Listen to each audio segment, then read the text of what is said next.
Fangirl by Helen Kibley. Let's see, I picked this one up. It was from one of the stacks. Just finished it, so I'm just going to tell you about it. Finished it.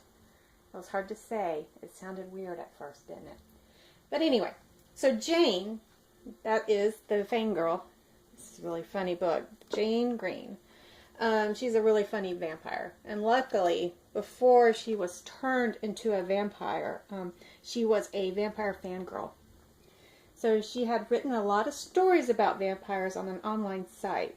So she knew everything about vampires. So it's really, it was really quite handy for when she awoke in a coffin.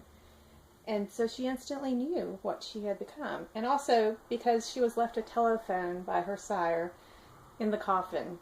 Just because, in case you needed to make a phone call, when you wake up from being a vampire, you're going to need some help to dig yourself out of a buried coffin.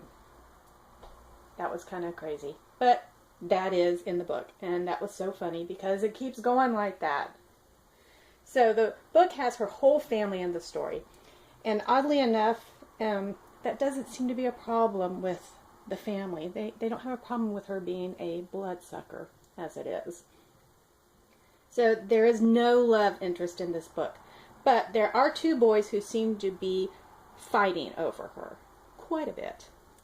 And there is Brains. Brains is in the book. That's somebody's name. Yeah, you can't forget about him. He gets quite involved. But I don't want to tell you too much more about the review because, tell you much more about the story as a review because I don't want to give anything away. This is such a funny book. It made me chuckle a lot, and I would like you to go out and read it because I thought it was greatly funny. Jane's attitude is hilarious, and her being a vampire, it's wonderful. So I'd say check this book out because it was a funny read.